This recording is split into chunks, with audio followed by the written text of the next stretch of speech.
Welcome to my channel. My name is Shalini. आज हम लोग करने वाले हैं क्लास 11th का chapter 1 some basic concepts of chemistry का 5th लेक्चर। इससे पहले हम लोग mole concept and concentration terms की फॉर्मूले कर चुके हैं। तो स्टूडेंट्स, आज हम लोग इसकी क्लास करने वाले हैं प्रबल बैच की। प्रबल बैच क्लास नंबर 05 एंड चल रहा है आपका चैप्टर नंबर 1 जिसका 5th लेक्चर है आज। ठीक है, तो आज हम लोग करेंगे कंसंट्रेशन टर्म्स में ही कुछ और थोड़े से फॉर्मूले ऐड करेंगे और उसके बाद में न्यूमेरिकल की प्रैक्टिस करना स्टार्ट करेंगे। कंसंट्रेशन टर्म्स, ठीक है स्टूडेंट्स। तो कंसंट्रेशन टर्म्स क्या होती हैं? कंसंट्रेशन टर्म्स हम लोग प्रीवियस क्लास में कर चुके थे कि जो सॉल्यूशंस होते हैं, जब सॉल्यूशन बनाए जाते हैं तो कितना अमाउंट ऑफ उसमें सॉल्यूट लगा, कितना उसमें सॉल्वेंट है, क्या उसका रेशियो है, क्या परसेंटेज है, ये सारी चीजों की कैलकुलेशन हम लोग स्टैंडर्डाइज्ड वे में करते हैं। तो हमें कंसंट्रेशन टर्म्स एक स्टैंडर्ड है जिससे हम लोग पहचान लेते हैं कि हमारा जो सॉल्यूशन है वो डाइल्यूट है या कंसंट्रेटेड है। तो स्टूडेंट्स, इसी में हम एक दो फॉर्मूले और कंटिन्यू करते हैं, उसके बाद में हम लोग चलेंगे न्यूमेरिकल पार्ट पर। तो हमने जो लास्ट क्लास में कर लिया था उसके बाद एक चीज बची है यहाँ पे, पार्ट्स पर मिलियन। आई थिंक हमने 7 फॉर्मूला कर लिए थे, तो ये 8th फॉर्मूला रहेगा हमारा। नाम है इसका पार्ट्स पर मिलियन, जिसको हम कहते हैं पीपीएम। पीपीएम बच्चों, पार्ट्स पर मिलियन जो है वो एक बहुत ही माइन्यूट क्वांटिटी में अगर कोई चीज प्रेजेंट है, कहीं सॉल्यूट प्रेजेंट है तो उसके लिए होता है। जैसे अगर एटमॉस्फेयर में पॉल्यूटेंट्स हैं तो वो बहुत ही कम क्वांटिटी में होते हैं। पॉल्यूशन गैसेस होती हैं जो पॉल्यूशन को कॉज करती हैं, तो उनके लिए हम लोग पीपीएम यूज करते हैं। या फिर जो वाटर हम लोग कंज्यूम करते हैं उसमें सप्लाई वाले वाटर में कितना सॉल्ट क्वांटिटी है, कितना लेड क्वांटिटी है, कितना फ्लोराइड क्वांटिटी है, इन सारी चीजों को चेक करने के लिए हमारे पास पार्ट्स पर मिलियन जैसी यूनिट्स को हम लोग यूज करते हैं। तो स्टूडेंट्स, इसके लिए हमारे पास जो फॉर्मूला है वो क्या है? PPM is equal to mass of A का मतलब है यहाँ पे सॉल्यूट से है, ठीक है, जिसकी हम बात कर रहे हैं, by mass of solution into 10 to the power 6। 10 की पावर 6 से अगर हम उसको मल्टीप्लाई कर देंगे दोनों के मास को कंपेयर करने के बाद में, तो जो हमारा आंसर आएगा वो पार्ट्स पर मिलियन में होगा, पीपीएम में होगा, और उसकी क्वांटिटी कैलकुलेट कर ली जाएगी। ठीक है स्टूडेंट्स, तो ये था पीपीएम का फॉर्मूला। इसके बाद आगे हम लोग चलते हैं, नॉर्मेलिटी एंड मोलैरिटी के कुछ फॉर्मूले हम लोग एडिशनल पढ़ लेते हैं। मैंने आपको मोलैरिटी पढ़ाया था, नॉर्मेलिटी पढ़ाया था, सिंपल कैलकुलेट करना। बट आप जानते हो कंपटीशन एग्जाम में डायरेक्टली सिंपल चीजें नहीं आती हैं, वहां थोड़ा सा आपकी नॉलेज को चेक किया जाता है कि आपको कितनी नॉलेज है। तो वहां पे ऐसा भी क्वेश्चन आ सकता है कि सपोज एक सॉल्यूशन है, उसकी मोलैरिटी ऑलरेडी गिवन है आपको, ठीक है, उसकी मोलैरिटी ऑलरेडी गिवन है कि उसकी मोलैरिटी है सपोज 0.1 मोलैरिटी है, मोलर सॉल्यूशन है, और आपसे कहा जाए कि उसमें और वाटर ऐड कर दिया गया और फिर जो नया सॉल्यूशन बना, बताइए उसकी मोलैरिटी क्या होगी? मतलब सॉल्वेंट जो है उसका अमाउंट बढ़ा दिया गया, सॉल्यूट तो उतना ही है, पानी ऐड कर दिया गया पर जो अमाउंट था सॉल्यूट का वो तो उतना ही है। उस केस में हम लोग क्या करते हैं बच्चों, उस केस में हमारे पास में डाइल्यूशन वाले केसेस होते हैं। डाइल्यूशन मतलब पानी ऐड करना और डाइल्यूट कर देना सॉल्यूशन को। तो वहां पे हमारे पास डाइल्यूशन के केस में इक्वेशंस अलग होती हैं। तो मैं अगर लिखूं डाइल्यूशन, डाइल्यूशन का मतलब है एडिशन ऑफ वाटर। तो एडिशन ऑफ वाटर जब किया जाता है तो उस केस में स्टूडेंट्स हमारे पास मोलैरिटी अगर गिवन है किसी सॉल्यूशन की, M1V1 is equal to M2V2, ठीक है, मतलब कि molarity of previous solution, molarity of solution 1, volume क्या है? Volume of solution 1। जब पहले सॉल्यूशन लिया तो उसका वॉल्यूम कितना था, उसकी मोलैरिटी कितनी थी, वो molarity of solution volume of solution हो गया हमारा। बट अगर मैं कहूं what is M2, it is molarity of new solution जो बनेगा आफ्टर डाइल्यूशन। आफ्टर डाइल्यूशन मतलब डाइल्यूशन करने के बाद कितनी मोलैरिटी उसकी बनी वो होता है M2 and volume after dilution, dilution करने के बाद में जो वॉल्यूम था, मान लीजिए पहले जो वॉल्यूम था वो 100 ml था और बाद में वो 500 ml हो गया डाइल्यूशन करने के बाद। तो पहले था 100 ml, बाद में हो गया 500 ml। पहले की मोलैरिटी थी 0.1 मोलर, बाद वाली हम लोग कैलकुलेट कर लेंगे। ठीक है स्टूडेंट्स, तो ये जो डाइल्यूशन की इक्वेशन है ये फॉलो होती है M1V1 is equal to M2V2। अब यही सेम इक्वेशन हम लोग इसी तरह की इक्वेशन लगा सकते हैं नॉर्मेलिटी के केस में। कैसे? What is normality? Here in case of dilution similarly ऐसी ही equation N1V1 is equal to N2V2 भी लिखी जा सकती है, जिसमें N1 जो है और V1 जो है उसके यही मीनिंग है जो हमने प्रीवियस इक्वेशन में लिखे हैं। तो स्टूडेंट्स ये जो इक्वेशन है इस पे मैं न्यूमेरिकल की प्रैक्टिस करा दूंगी आपको, इसको आप लिख लीजिए कि नया सॉल्यूशन जो बनेगा उसका नॉर्मेलिटी या उसका मोलैरिटी कितना होगा। इस फॉर्मूले से हम उसको कैलकुलेट कर सकते हैं। तो स्टूडेंट्स अब हम लोग करेंगे ऐसी इक्वेशन जब मान लीजिए एक सॉल्यूशन बना हुआ है हमारे पास, उसकी मोलैरिटी है 0.1, दूसरा सॉल्यूशन भी बना हुआ है उसकी मोलैरिटी है 0.5, और इन दोनों सॉल्यूशन को अगर मिला दिया जाए, मतलब एक सॉल्यूशन और दूसरा सॉल्यूशन बने हुए हैं पर सेम सब्सटेंसेस की बात कर रही हूं मैं, दोनों सॉल्यूशन सेम सब्सटेंस के होने चाहिए, वाटर के साथ, सेम सॉल्वेंट के साथ। ठीक है, सपोज वाटर। तो अगर दो सॉल्यूशंस हैं, दोनों सॉल्यूशन सेम सब्सटेंस के हैं, उन दोनों में से डिफरेंट मोलैरिटीज हैं, अगर उन दोनों को मिक्स कर दिया गया तो नया जो मोलैरिटी है वो कितना होगा। अगर ऐसा क्वेश्चन आता है तो आपको क्या करना है। और स्टूडेंट बता दूं मैं आपको कि जो मैं करा रही हूँ आपको, यहाँ से जो इक्वेशंस करा रही हूँ वो आपके नीट और IIT JEE मेंस में ज्यादा इंपॉर्टेंट है, ना कि आपके स्कूल एग्जाम्स में। स्कूल एग्जाम में ऐसे क्वेश्चन जनरली नहीं आते हैं। अगर आपके टीचर्स ने कराया है तो अच्छी बात है, कई बार टीचर्स ये चीजें नहीं कराते हैं जो मैं इसके बाद में फॉर्मूले आपको लिखवा रही हूँ। तो आपके कंपटीशन पॉइंट ऑफ व्यू से आने के बहुत चांसेस हैं। तो आगे देख लेते हैं, mixing of two different solutions of same substance. लिख लेते हैं यहाँ पे, mixing of two solutions of same substance. अगर सेम सब्सटेंस है, ठीक है, उसी के दो सॉल्यूशंस हैं अलग अलग और दोनों की मोलैरिटी अलग अलग है, उस केस में हमारी इक्वेशन क्या होती है? M1V1 plus M2V2 is equal to M3V1 plus V2।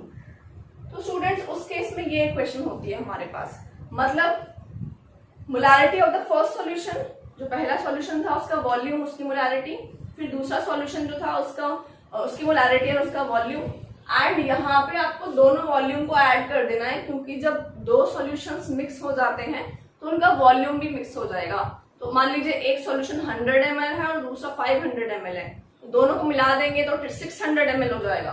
तो आपको यहाँ पे रखना है 600 ml और नया मोलैरिटी यहाँ निकल करके आएगा। ठीक है, तो लिख लेते हैं,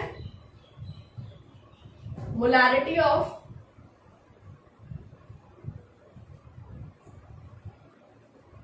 सॉल्यूशंस 1 and 2 जो हमने लिए, एंड ये है न्यू मोलैरिटी, जो उस नए सॉल्यूशन की मोलैरिटी आएगी वो हो जाएगी M3। ठीक है स्टूडेंट्स, तो ये हमने कर लिया है मिक्सिंग के केस में। सेम इसी तरह की इक्वेशन जो है आपकी वो बन सकती है नॉर्मेलिटी के केस में भी। जैसे अगर मैं लिखूं N1V1 plus N2V2 is equal to N3V1 plus V2, तो सेम ऐसी ही इक्वेशन हमने लिख ली है। किसके केस में? हमने ये सेम इक्वेशन लिखी है आपके नॉर्मेलिटी के केस में। तो हमारे पास दो तरीके हो गए हैं, डाइल्यूशन के केस में भी and mixing of two substances के केस में भी। अब हम चलते हैं थर्ड केस पे, neutralisation of acid and base. मान लीजिए मैं दो सॉल्यूशंस को मिक्स कर रही हूँ, एक एसिड है और एक बेस है, और दोनों का मैंने इतना इतना अमाउंट ऐड किया है कि दोनों ने एक दूसरे को एग्जैक्टली न्यूट्रलाइज कर दिया है। स्टूडेंट्स, एग्जैक्टली न्यूट्रलाइजेशन हो रहा है। ठीक है, मान लीजिए कोई एसिड है, HCl है, H2SO4 है, उसमें कितने हाइड्रोजन आयन्स हैं, आपको उसकी टेंशन लेने की जरूरत नहीं है। दूसरा सॉल्यूशन है, उसमें एक बेस है, वो उसकी मोलैरिटी क्या है या वो चीज भी आपको टेंशन लेने की जरूरत नहीं है। अगर क्वेश्चन लिख देता है कि completely neutralise by mixing two solutions of one acid and one base, they are completely neutralized, तो उस केस में बच्चों क्या करेंगे, उस केस में कैसे कैलकुलेशन होती है, NaMaVa is equal to NbMbVb। मतलब क्या है बच्चों, यहाँ पे ये एसिड्स हैं, ये बेसिस हैं, मैं दोनों के लिए ले रही हूं। ये लेफ्ट हैंड साइड में एसिड्स के लिए मैंने लिया है और उधर बेसिस के लिए लिया है। कैसे, ये है N जो है यहाँ बच्चों वो है एसिड की बेसिसिटी। मैंने बताया था लास्ट क्लास में, बेसिसिटी होती है एसिड्स की, बेसिसिटी ऑफ एसिड्स। ठीक है, एसिड की क्या है, ये बेसिसिटी है। ठीक बच्चों, तो मतलब होता क्या है, replaceable hydrogen ions, replaceable H+ ions, मतलब किसी एसिड में से कितने हाइड्रोजन रिलीज होंगे वो हम वैल्यू, एक रिलीज होंगे, दो रिलीज होंगे, वो हम यहां रखेंगे। ठीक है, फिर उसकी मोलैरिटी, फिर उसका वॉल्यूम। ठीक है, ये चीजें हो गई किसकी, एसिड की। Next come to this side, NB क्या है, यहाँ पे NB है हमारे लिए, what is NB here, acidity of the base, acidity of base। अब बेस में से जितने OH- रिलीज होते हैं उसको हम NB कहते हैं। ठीक है, एसिडिटी ऑफ बेस हम कह देंगे इसको रिप्लेसेबल OH- आयंस, कितने OH- आयंस किसी बेस में से रिलीज होते हैं उसको आप यहां रखेंगे। नेक्स्ट है मोलैरिटी ऑफ बेस एंड यहां है वॉल्यूम ऑफ बेस। ठीक है स्टूडेंट्स, तो ये हमारा जो है वो एक और इक्वेशन कंप्लीट हो गया है। एंड ये जो मैंने लिखवाया है, डाइल्यूशन वाला केस, मिक्सिंग वाला केस और न्यूट्रलाइजेशन वाला केस, ये तो बहुत ही इंपॉर्टेंट है। इसको आप बिल्कुल भी लाइटली ना लें। जब भी आपका मॉक टेस्ट हो या फाइनल एग्जाम भी होगा, आपको ये मेथड रिवाइज करके जाना ही जाना है, बिकॉज ये क्वेश्चन आने के चांसेस बहुत ज्यादा होते हैं। ठीक है स्टूडेंट्स, तो आगे चलते हैं हम लोग। आगे हम लोगों को डिस्कस करना है और एक फॉर्मूला। नेक्स्ट फॉर्मूला मैं आपके साथ डिस्कस करने वाली हूं, ये हो गया 8th 9th 10th 11th 12th formula में चलते हैं बच्चों। अब हम बात करते हैं कि अगर आपको क्वेश्चन में सिर्फ मोलैरिटी दी है या नॉर्मेलिटी आपको निकालनी है सेम सॉल्यूशन की, तो कैसे निकालेंगे। ठीक है, तो बहुत सिंपल क्वेश्चन है, वो भी क्या है हमारा 12th इक्वेशन। ये शॉर्टकट यूज कर लेते हैं कई बार इक्वेशन में, कि अगर मान लीजिए आपको नॉर्मेलिटी गिवन है और क्वेश्चन में आपको मोलैरिटी फाइंड आउट करनी है, तो आप बहुत बड़ा प्रोसीजर नहीं फॉलो करेंगे, एक बहुत छोटी सी इक्वेशन फॉलो करेंगे। मैंने आपको लास्ट टाइम सिखाया था नॉर्मेलिटी निकालने के कितने सारे स्टेप्स थे, वो सब नहीं करना है। अगर मोलैरिटी गिवन है तो नॉर्मेलिटी बहुत इजी स्मॉल फॉर्मूले से हो सकता है। क्या है उसका शॉर्टकट, तो स्टूडेंट शॉर्टकट है उसका normality is equal to molarity into, अगर हम एसिड की बात करें तो उसका बेसिसिटी लेंगे, बेसिसिटी ऑफ एसिड। ठीक है, मतलब कि H+ रिप्लेसेबल कितने हैं उसके अंदर से, ये वैल्यू 1 2 3 जितने भी हैं। एंड अगर नॉर्मेलिटी हमें निकालनी है, सेम यही चीज फॉर्मूला अप्लाई करना है इन केस ऑफ बेस, तो normality is equal to molarity into acidity of base. ठीक है, बेस की एसिडिटी हमने निकालनी है, मतलब OH माइनस कितना है, रिप्लेसेबल। ठीक है स्टूडेंट्स, एंड अगर मैं इसको जनरलाइज करूं कि क्या है, तो मैं इसको ऐसे भी लिख सकती हूँ कि normality is equal to molarity into n factor. N factor भी कहा जाता है, आपको टीचर्स ये वाली इक्वेशन भी करा सकते हैं। तो बेसिसिटी एसिड की हो या एसिड की बेस की एसिडिटी हो, एन फैक्टर भी लिखा जा सकता है उसको। तो बच्चों ये एक छोटा सा फॉर्मूला आपको लगाना है, बहुत बड़ी महाभारत नहीं लगानी है। तो these competition exams are all about your tricks, your shortcuts, ये सारी चीजों पे हैं। बहुत बड़ा दिमाग लगा के उसको सॉल्व करने की जरूरत नहीं है, छोटा सा इक्वेशन लगाओ, काम आपका हो जाएगा। तो ये बहुत इंपॉर्टेंट चीजें मैंने आपको अब लिखवा दी हैं। अब हम चलते हैं बच्चों, मैं आपको करा देती हूँ बहुत सारे न्यूमेरिकल्स की प्रैक्टिस। ठीक है, तो स्टूडेंट्स प्रीवियस क्लास में भी मुझे बोल रहे थे कि मैम न्यूमेरिकल्स की प्रैक्टिस नहीं करवाई है, कुछ कमेंट्स में भी आया। तो भैया इतना सब कुछ एक क्लास में नहीं हो सकता ना, इतनी अगर वीडियो की लेंथ बहुत ज्यादा बड़ी हो जाती है तो मैं उसको फिर अपलोड करने में बहुत टाइम लग जाता है मुझे, उसको एक्सपोर्ट करने में बहुत टाइम लग जाता है मुझे। तो 40-45 मिनट्स की वीडियो तक ठीक है, बट उससे ज्यादा अगर हो जाती तो मुझे बहुत टाइम लगता है। और चलिए क्वेश्चंस की प्रैक्टिस कर लेते हैं। Practice of numericals. बच्चों को सबसे ज्यादा डर इसी चीज से लगता है क्योंकि मैम न्यूमेरिकल होते नहीं है, न्यूमेरिकल में मार्क्स नहीं आते, स्पेशली केमिस्ट्री में। तो इतनी डरने वाली बात नहीं है, बहुत सिंपल चीजें हैं, इनको हम इजी करेंगे। चलिए साथ साथ कैलकुलेट करते हैं। सबसे पहले क्वेश्चन नंबर 1 लिखेंगे, तो नोट कर लीजिए बच्चों। आपका क्वेश्चन है what is the mass percent, what is the mass percent, what is the mass percent of the solute,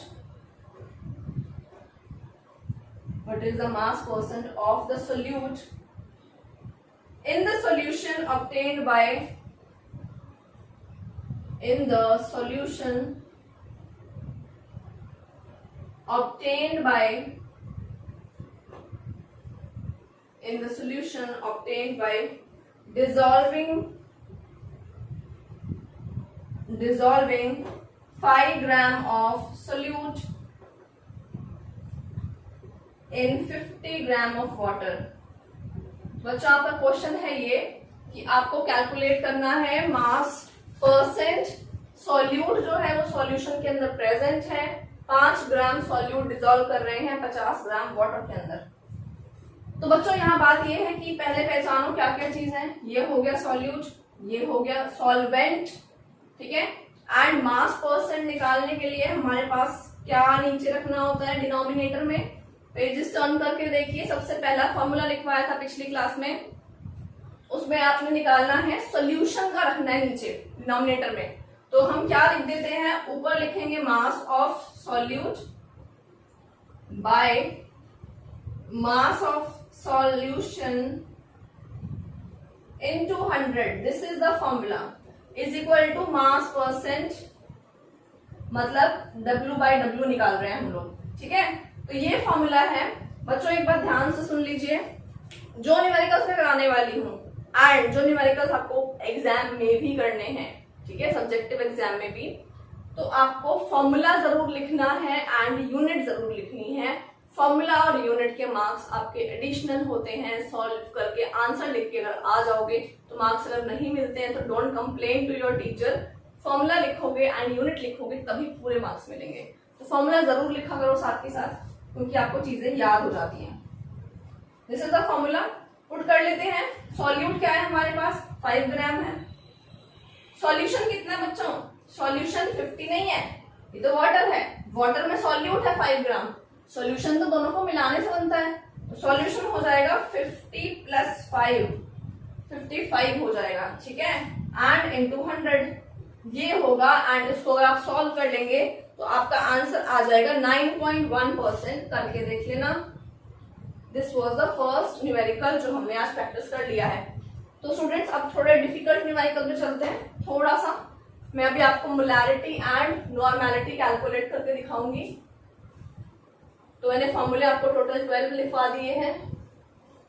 अभी और फॉर्मूले लिखवाने बाकी हैं भाई, जो थोड़े और बड़े फॉर्मूले हैं आईटी के लिए, शॉर्टकट्स जहाँ डेंसिटी, मोलालिटी, इनका रिलेशन हम लिखवाते हैं, वो सारी चीजें अभी मैं आपको बाद में लिखवाऊंगी। पहले सिंपल की प्रैक्टिस कर लेते हैं। इतना लेवल आपके सीबीएसई और नीट तक रिक्वायर्ड है, ठीक है।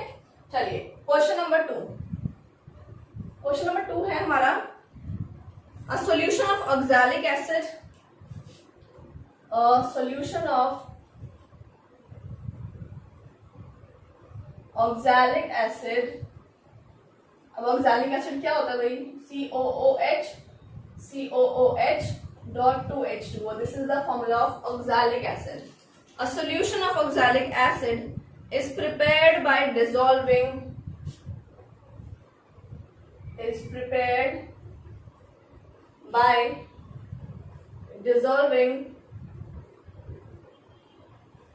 0.63 gram of acid in 250 centimeter cube, 250 centimeter cube of the solution. तो ये आपको यहाँ पे दे दिया है इन्होंने वॉल्यूम, ये दे दिया है एसिड का मास, गिवन मास ग्राम में होता है, ये दे दिया है वॉल्यूम जो ml में, लीटर में या सेंटीमीटर क्यूब में हो सकता है, ठीक है बच्चों। तो ये दे दिया है हमें इन्होंने, एंड बोल रहा है कैलकुलेट करो molarity and normality. Molarity, second is normality, calculate करना है। चलिए सॉल्यूशन को स्टार्ट करते हैं। बहुत सिंपली स्टेप बाय स्टेप बताऊंगी, ध्यान से सुनना है। पहला जो है मोलारिटी, उसको कैलकुलेट करते हैं। तो मोलारिटी है बच्चों, मोलारिटी का फॉर्मूला बताइए। मैंने कहा था लर्न करना है, लर्न कर लिया होगा, फटाफट से अपनी कॉपीज में लिख लो। मोलारिटी का formula given mass by molar mass, given mass by molar मास, है ना। सॉरी, अरे क्या लिख दिया मैंने, ये तो नंबर ऑफ मोल्स का फॉर्मूला लिख दिया। वैसे ठीक तो ये भी है, बट कैसे वो बताती हूँ। Number of moles of solute divide by volume of solution in litre, ठीक है। तो बच्चों ये हमारी मोलारिटी हो जाती है कि ये फॉर्मूला है आपका। अब दो चीजें हैं यहाँ पे, अगर जो आपका वॉल्यूम है बच्चों, तीन चीज बता रही हूँ, अगर सेंटीमीटर क्यूब में है तो क्या करेंगे, ml में है तो क्या करेंगे, लीटर में है तो क्या करेंगे।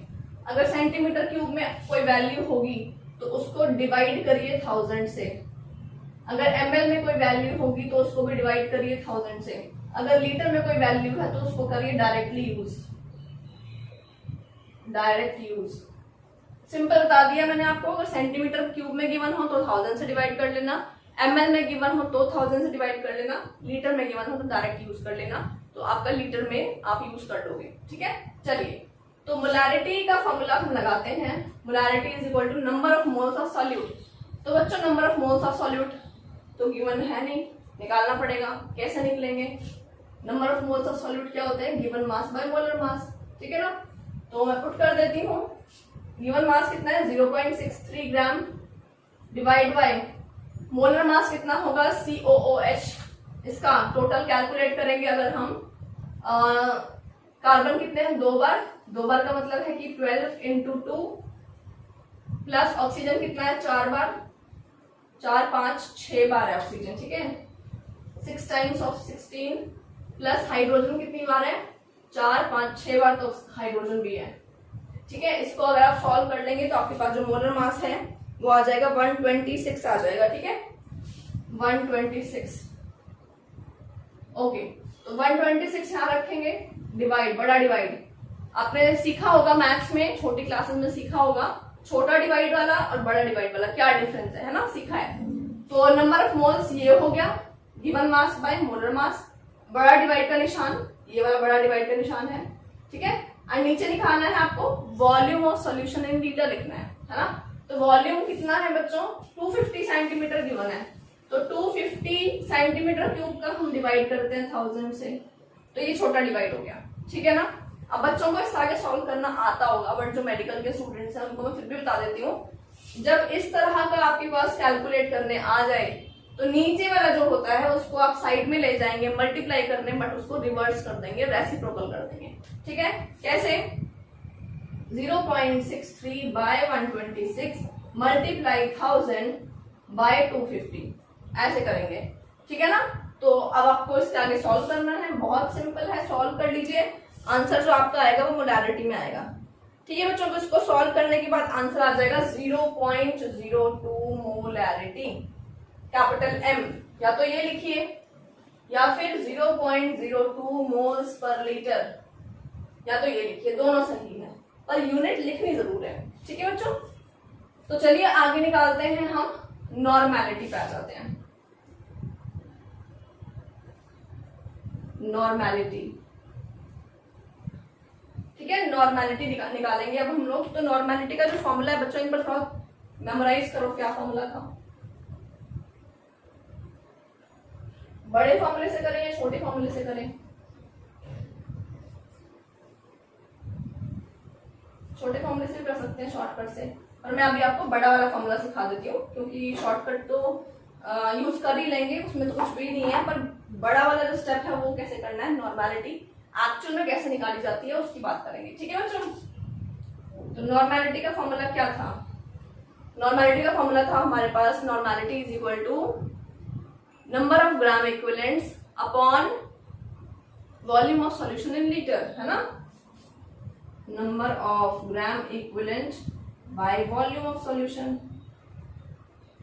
इन लीटर। ठीक है, अब नंबर ऑफ ग्राम इक्विवेलेंट्स कैसे निकालते हैं? इसका फॉर्मूला क्या होता है? इसका फॉर्मूला होता है given mass by equivalent mass, है ना? अब इक्विवेलेंट मास का फॉर्मूला क्या होता है? एसिड के केस में, हम यहाँ पे एसिड की बात कर रहे हैं, एसिड के केस में क्या होता है? मोलर मास अपॉन उसका नीचे बेसिसिटी ऑफ द एसिड। ठीक है, ये फॉर्मूला होता है। तो बच्चों जब हम इसको कैलकुलेट करना चाहेंगे तो हमें ये वैल्यू पुट करनी पड़ेगी, उसके लिए हमें ये कैलकुलेट करना पड़ेगा, उसके लिए हमें ये कैलकुलेट करना पड़ेगा। तो हम स्टार्टिंग से नहीं, पीछे से कैलकुलेट करना स्टार्ट करते हैं, बेसिसिटी से कैलकुलेट करना स्टार्ट करते हैं। तो चलिए पहले निकालती हूँ equivalent mass. Equivalent mass is equal to molar mass by basicity. तो मोलर मास कितना है ऑक्सैलिक एसिड का? निकाला था 126। 126 बाय बेसिसिटी कितनी है? इस एसिड में से कितने हाइड्रोजन निकल सकते हैं? कितने हाइड्रोजन निकलेंगे ऑक्सैलिक एसिड में से? बच्चों जो 2H2O है ना उसको निगलेक्ट कर दो। अब COOH कितने हाइड्रोजन निकलेंगे? 2 हाइड्रोजन निकलेंगे, तो इसकी जो बेसिसिटी है वो 2 है, मैं यहाँ लिख रही हूँ 2। ठीक है, इक्विवेलेंट मास की वैल्यू आ गई 63। ठीक है, अब इस वैल्यू को आपने पुट करना है यहाँ। तो मैं अब इसके बाद कैलकुलेट करती हूँ number of gram equivalents. Number of gram equivalents का फॉर्मूला क्या है? Given mass by equivalent mass. Given mass कितना है बच्चों? गिवन मास कितना है? 0.63 ग्राम। 0.63 अपॉन 63 कितना आया? 0.01 आ गया, है ना? नंबर ऑफ ग्राम इक्विवेलेंट्स कितना है? 0.01। अब नंबर ऑफ ग्राम इक्विवेलेंट्स की वैल्यू यहाँ पुट करेंगे। ठीक है, तो नॉर्मेलिटी का आंसर क्या हो जाएगा? Normality is equal to number of gram equivalent 0.01 upon volume of solution in litre बोल रहा है ना? मतलब 250 बाय 1000, मतलब कि इसको अगर मैं ऐसे सॉल्व करना चाहूँ तो 0.25 लिख देती हूँ, तो 0.25। ठीक है, ये आ जाएगा हमारे पास। तो इसको अगर हम सॉल्व करेंगे तो 1/25 इतनी आ गई आपकी नॉर्मेलिटी। ठीक है बच्चों, इसकी यूनिट आप लगा दीजिए आगे। यूनिट ग्राम इक्विवेलेंट पर लीटर भी लगा सकते हैं या सिंपल नॉर्मेलिटी भी लगा सकते हैं। तो इसको और फर्दर सॉल्व कर देंगे तो आ जाएगा 0.04 ग्राम इक्विवेलेंट पर लीटर, या फिर 0.04 नॉर्मल N, और यहाँ पे मोलर M, ये भी लिख सकते हैं। ठीक है बच्चों, तो ये हो गए हैं हमारे, हमने 2-3 तरह के क्वेश्चंस लगाना सीख लिया है। एक क्वेश्चन, एक फॉर्मूला और लिखवाया था मैंने कि अगर किसी मॉलिक्यूल के अंदर कितना परसेंटेज है हाइड्रोजन का, ये कितना है कार्बन का, वो कैसे निकालेंगे। मैं आपको एक वो क्वेश्चन करा देती हूँ। क्वेश्चन नंबर 3 क्या है बच्चों? क्वेश्चन नंबर 3 है calculate percentage of hydrogen, oxygen and carbon in C6H12O6। ये पूछा है क्वेश्चन, ठीक है। तो सबसे पहली बात, परसेंटेज ऑफ कार्बन कैसे निकालेंगे। पूरा जो फॉर्मूला है उसका मोलर मास रख दीजिए नीचे, कितना होता है 180 होता है, ठीक है। इसको सॉल्व करके देख लीजिए कितना आएगा, 180 आ जाएगा। परसेंटेज ऑफ कार्बन निकालनी है ना। कार्बन का एटॉमिक मास कितना है बच्चों, कितना होता है 12 होता है, पर कार्बन है कितनी बार 6 टाइम्स है, इन 200। इसको सॉल्व करोगे तो कार्बन की परसेंटेज आ जाएगी। ऐसे ही परसेंटेज ऑफ, अगर मैं कहूँ कि हाइड्रोजन निकालना है तो हाइड्रोजन का एटॉमिक मास होता है 1 डिवाइड बाय टोटल का एटॉमिक मास 180, बट हाइड्रोजन है कितनी बार 12 टाइम्स है, ठीक है, इन 200 हो जाएगा सॉल्व। नेक्स्ट है percentage of oxygen is equal to 180 by 180 हो गया 16 ऑक्सीजन का हो गया, बट ऑक्सीजन है कितनी बार 6 टाइम्स इन 200, ठीक है। तो अब इसको सॉल्व कर लीजिए, आपके पास इसकी वैल्यू आ जाएगी। तो इस तरह से हम लोग टोटल परसेंटेज जब निकालेंगे इसका सबका, और जब इसका एडिशन करेंगे बच्चों, अप्रोक्सीमेटली 100 आना चाहिए आपका आंसर। अप्रोक्सीमेटली मतलब 99.9899 100.1.2 भी आ जाता है तो भी सही है, क्योंकि टोटल तीनों ही चीज तो है उसके अंदर। तीनों चीज का परसेंटेज निकालेंगे तो वो 100 तो आना चाहिए ना। तो आपका आंसर साथ साथ क्रॉस चेक भी हो जाएगा, ठीक है। कोई गलती तो नहीं करी आपने। तो ये क्वेश्चन भी आप कर सकते हो। अब यहाँ पे मैं आपको होमवर्क दे देती हूँ, कैलकुलेट करिए। Question number 4 is calculate, homework है ये, ठीक है। Calculate percentage of nitrogen in, nitrogen की परसेंटेज कैलकुलेट करनी है इन अमोनिया में, नंबर 2 HNO3 में, नाइट्रिक एसिड के अंदर, ठीक है, और नंबर 3 NO2 के अंदर। इन तीनों में नाइट्रोजन की परसेंटेज कैलकुलेट कर लेना, ठीक है। ये आपका होमवर्क का क्वेश्चन हो गया। चलिए अगले क्वेश्चन पे चलते हैं बच्चों। अगला क्वेश्चन करते हैं, थोड़ा सा इनडायरेक्ट करेंगे अभी। इनडायरेक्ट मतलब मोलैरिटी या मोलैलिटी नहीं निकलवाऊंगी, वो वैल्यूज दूंगी और बाकी चीजें निकलवाऊंगी, ठीक है। कैसे होगा, चलिए क्वेश्चन है हमारा बच्चों, नोट करो। How many gram of barium chloride, question number 5, how many gram of barium chloride BaCl2 are needed to prepare,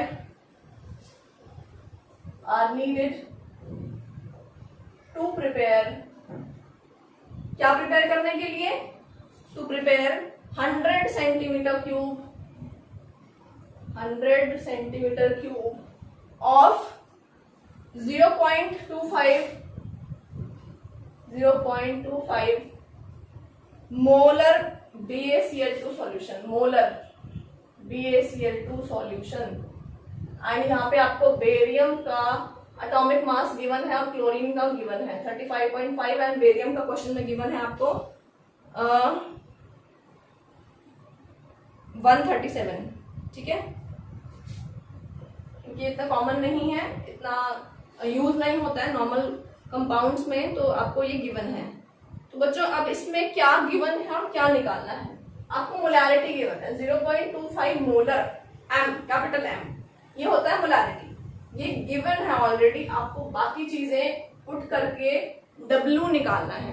कैसे, क्या निकालें, क्या करें, देखो मोलैरिटी इज इक्वल टू क्या होता है, number of moles upon volume of solution, यही होता है ना। बट नंबर ऑफ मोल्स का फॉर्मूला क्या होता है बच्चों, गिवन मास बाय मोलर मास।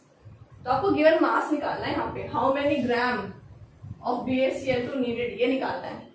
तो मैं जरा सारी चीजों को पुट करती हूँ, एक बार देखना। फिर मोलैरिटी कितना गिवन है 0.25 इज इक्वल टू मोल्स कितना गिवन है given mass by molar mass, given mass को W पुट कर लेते हैं, तो निकालना है हमें। मोलर मास कितना है टोटल, अगर हमें 137 BaCl2 कैलकुलेट करेंगे आप लोग तो इसका आ जाएगा 208 आ जाएगा। ठीक है, इसको कैलकुलेट कर लेना, BaCl2 का 208 आना चाहिए। ठीक है बच्चों, चलिए अब डिवाइड, बड़ा डिवाइड लगा दीजिए वॉल्यूम के लिए। वॉल्यूम कितना है, 100 सेंटीमीटर क्यूब प्रिपेयर करना है, बट मैंने बोला है सेंटीमीटर क्यूब के लिए 1000 से डिवाइड कर देते हैं। ठीक है बच्चों, तो अगर मैं इसको और थोड़ा सिंप्लीफाई करके लिखूं तो W/208 मल्टीप्लाई 1000/100 ये हो जाएगा या नहीं होगा? इसको मैं ऐसे लिख सकती हूँ ना, हाँ या ना? ठीक है, तो अगर मैं इसको लिखूं 0.25 is equal to W/208 into 1000/100, तो अब आप W की वैल्यू कैलकुलेट कर सकते हो ना। अब कैलकुलेट हो जाएगी W की वैल्यू, है ना। बाकी सारी चीजें उधर ले जाइए, तो ये हो जाएगा W is equal to 0.25 into 208 divide by 10। बस ये सॉल्व कर लीजिए, W की वैल्यू आ जाएगी एंड करेक्ट आंसर इज, करो अपने आप सॉल्व, करिए अपने आप solve. The correct answer is 5.20 ग्राम। इतना आपका आंसर आ जाना चाहिए और ग्राम लिखना नहीं भूलेंगे वरना क्वेश्चन हो जाएगा यहाँ पे गलत। ठीक है बच्चों, तो ये हो गया है हमारा एक और क्वेश्चन। एक क्वेश्चन मोलालिटी का और करा देती हूँ। ठीक है, एक क्वेश्चन मोलालिटी का कर लेते हैं।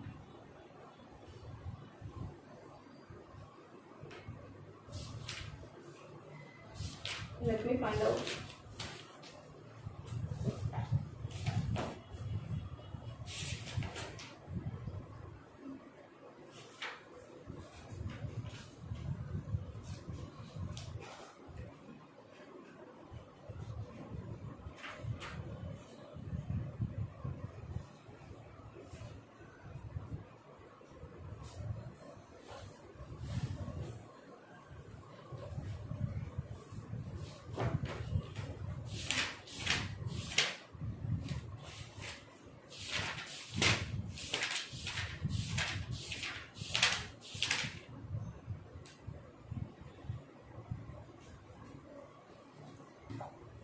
हाँ जी बच्चों, तो एक क्वेश्चन मोलालिटी का कर लेते हैं। क्वेश्चन है, लिखिए क्वेश्चन नंबर 6 बोल रही हूँ मैं आपको। Question number 6 is a solution contains 10 moles, a solution contains 10 moles of sucrose in 1 kg of solvent। ठीक है, अब calculate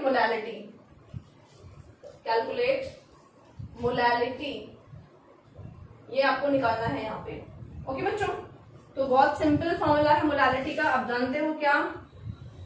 molality is equal to number of moles of solute by volume of solution. Put कर लीजिए, number of moles of solute by volume of solution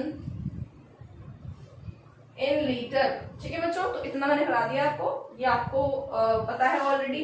put कर दीजिए number of moles, put करिए सबसे पहले 10 मोल्स बोल रहा है ऑलरेडी। वॉल्यूम ऑफ सॉल्यूशन नहीं है यहाँ पे, ये है मास ऑफ सॉल्वेंट। मोलालिटी देख के याद आ गया, mass of solvent in KG, in litre. ठीक है, सॉरी हाँ इन केजी होगा, मुझे पता है पक्का, मेरे को देख करके तो 2-4 बच्चों ने भी गलत लिख ही लिया होगा, है ना।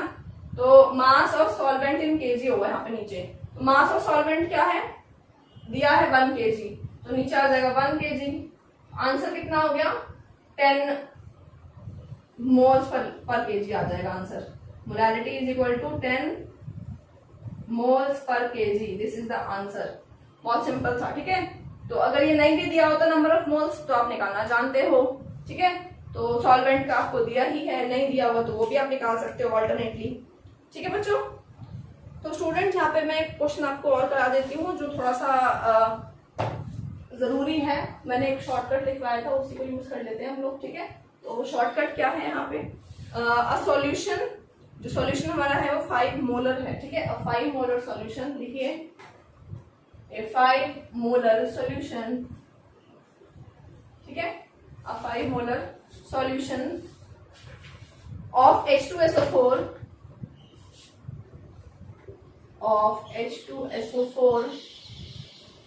is diluted from 1 liter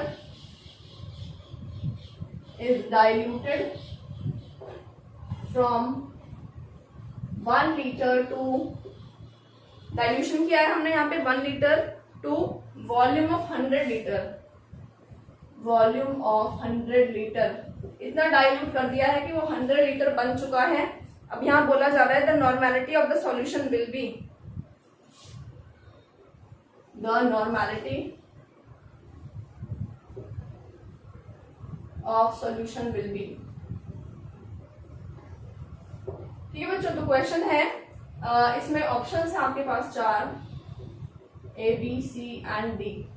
तो ऑप्शंस आर 0.15, 0.1 and 0.5। अब थोड़ा दिमाग लगाओ, इस क्वेश्चन में क्या कहा जा रहा है आपको। इस क्वेश्चन में आपको ये कहा जा रहा है कि एक 5 मोलर सॉल्यूशन है H2SO4 का, उसको डाइल्यूट कर दिया है 1 लीटर से, इसको 1000 लीटर बना दिया है, ठीक है ना। तो आपको करना क्या है, यहाँ पे आपको 2 फॉर्मूले एक साथ यूज करने हैं, ठीक है। पहले तो उसी जो पहले वाला सॉल्यूशन है ना, कैसे करेंगे इसको, जो पहले वाला 5 मोलर सॉल्यूशन है उसकी नॉर्मेलिटी निकाल लो, फिर डाइल्यूशन वाली इक्वेशन लगा दो। कैसे, आपका फॉर्मूला होता है normality is equal to molarity into n factor, ये लिखवाया मैंने। यहाँ पे आपको कितना मोलर दिया है, 5 मोलर, एन फैक्टर H2SO4 में कितना होता है, 2 होता है। क्यों होता है 2, H2SO4 को जब आप पानी में डिसॉल्व करोगे तो it will release 2H plus, value is 2, ठीक है। तो आपने ये कर दिया, तो नॉर्मेलिटी कितनी आ गई, 10 आ गई आपके पास, ठीक है। कितनी आ गई, 10 आ गई ना, ओके। अब आपसे ये 10 नॉर्मल है, ठीक, ये N1 हो गया। अब आपसे कहा जा रहा है कि उसमें डाइल्यूशन कर दिया, तो N1 कितना है 10, V1 कितना है, वॉल्यूम 1 कितना है 1 लीटर। बाद में आफ्टर डाइल्यूशन क्या हो जाएगा, N2 बोल रहे हैं निकालो, वॉल्यूम 2 कितना बता रहा है, हो गया है 100 ml हो गया है, 100 लीटर हो गया है। तो बस सिंपल सी इक्वेशन लगा दीजिए, N1 V1 is equal to N2 V2, ठीक है ना। बहुत सिंपल दोनों फॉर्मूले लग गए हमारे। N1 क्या है बच्चों 10, V1 क्या है 1, N2 क्या है निकालेंगे, और V2 क्या है 100। तो इसको सॉल्व कर लीजिए, N2 is equal to 10/100 is equal to 0.1। ये आ गई आपकी नई नॉर्मेलिटी। तो क्या है आंसर इनमें से, सी ऑप्शन आपका आंसर है, ठीक है बच्चों। आई होप आपको क्लियर हो गया होगा। आज की क्लास में आपको न्यूमेरिकल्स की प्रैक्टिस कराई है, डाइल्यूशन, मिक्सिंग, इस तरह के क्वेश्चंस की करने के लिए मैं आपको फॉर्मूले लिखवाए हैं। तो स्टूडेंट्स, अगर आज वाली क्लास आपके लिए हेल्पफुल हो तो वीडियो को लाइक जरूर करें, नीचे कमेंट करके जरूर लिखें। Thank you, all the best. Like करना, कमेंट करना, शेयर करो अपने फ्रेंड्स के साथ। Okay students, bye bye. Tell me pretty lies, look me in the face, tell me that you love me, even if it's fake.